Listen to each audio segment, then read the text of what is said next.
just give us a minute, okay? Just make sure everybody's ready. Oh, yes, of course. Elizabeth, you're okay?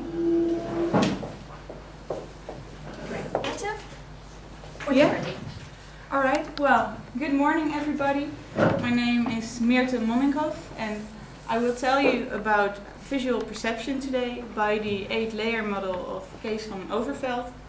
Kees van Overveld is a Dutch professor in physics and computer science.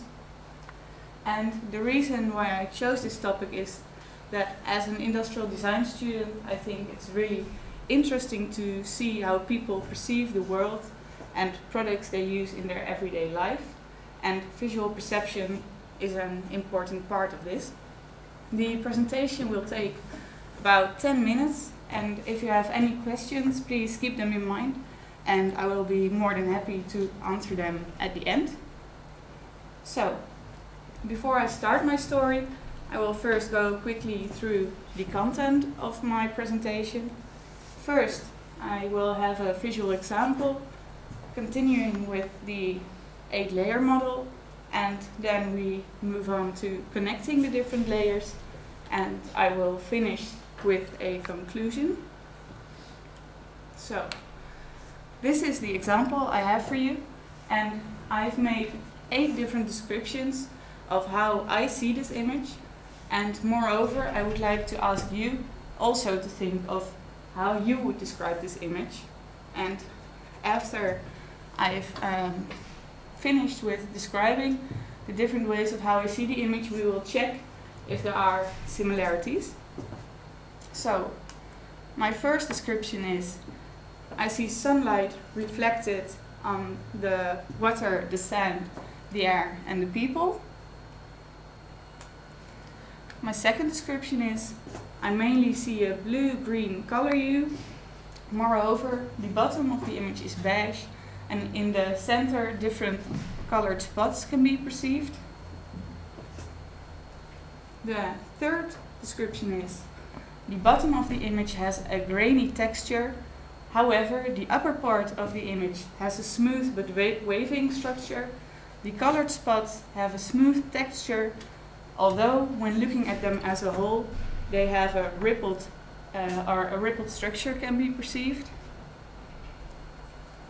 Then the fourth description, we just continue for a bit. I see a background existing of horizontal strokes. In addition, 3 vertical surfaces can be abstracted, which are connected by crude lines.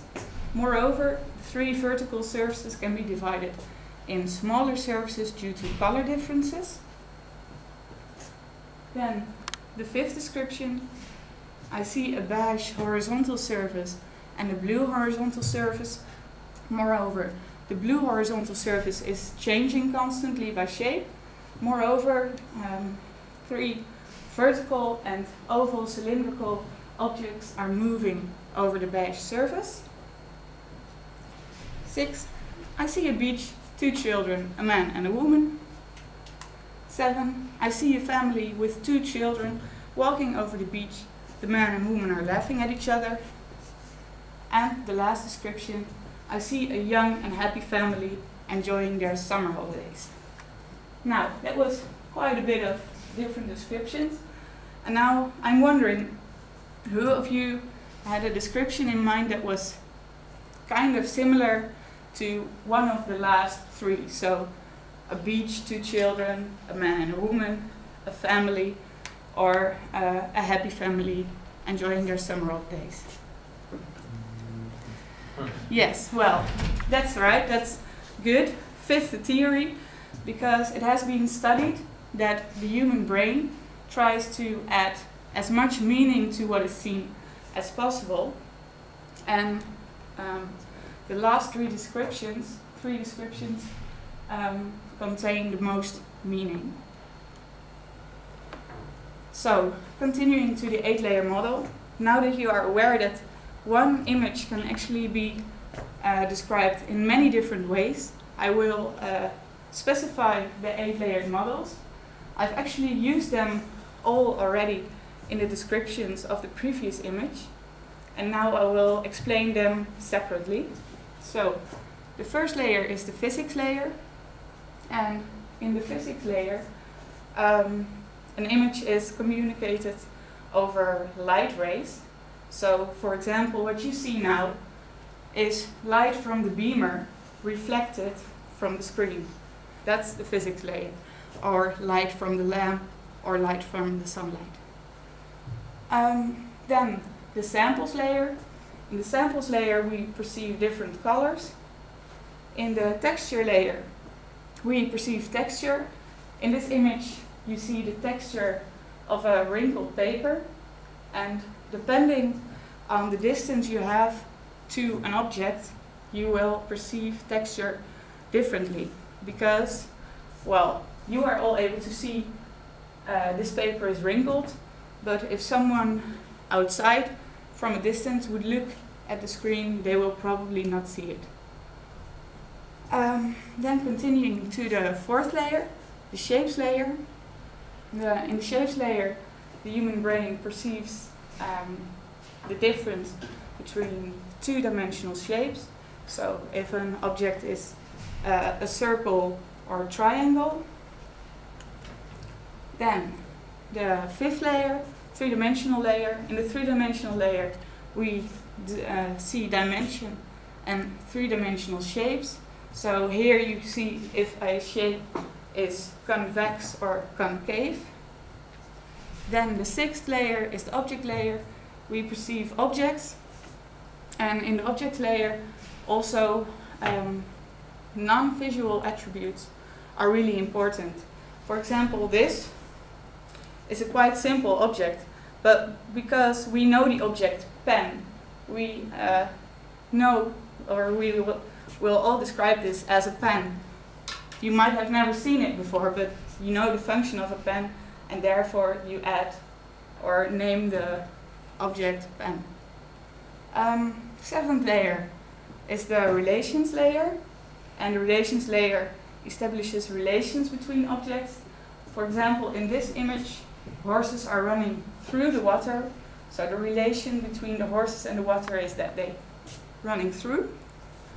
And the eighth layer, the semantics layer, is the layer that adds the deeper meaning to an image. So, now that I've described the 8-layer model, I did that separately, all layers, but actually to formulate the layers well, connections need to be made between the different layers. And both bottom-up connections as top-down connections are used, which means that both information from lower layers is given to higher layers and the other way around. I will give two examples. The first example is the bottom-up connection. When you look at the sand, you see different hues of beige and brown, but because we know that sunlight is creating shade on objects, we still perceive that the sand has one hue of beige. So information we know from the physics layer is used to establish the samples layer. Then the top-down connection, I will give an example from the semantics layer to the object layer. When you see the image, well, quite quickly you see the beach, 4 people, 2 children, man and a woman holding hands. And then already you will have the assumption that, well, holding hands, man, woman, children, this could be a happy family. And at that point, you will start focusing on objects that are relevant for this assumption. For example, the faces, the facial expressions are relevant for your assumption. If they look happy, then that fits your assumption. So you start looking at their facial expressions. They indeed look happy, so probably your assumption is right. So, coming to the conclusions, we can say several things about visual perception. First of all, visual perception can be divided in 8 layers. Second of all, the human brain tries to connect meaning to what is seen. We've all seen that with the example. And finally, in order to formulate the different layers of visual perception, bottom-up and top-down connections are used. So, that was my presentation. And are there any questions? Any questions one more time? Yes, the next one. For example, if you want to create a commercial, Yeah. and at the moment when you choose the picture, Yeah. they take into consideration all the aspects of the picture for it to be like more understandable. Or Well, I don't personally. I don't have experience in the commercial world or creating advertisements, but I think again also in the commercial world the main attention will be on the last 3 layers: the objects, the relations, and the semantics, because this actually creates the valuable experience for the people who perceive the image. Any more questions? Any more questions one more time?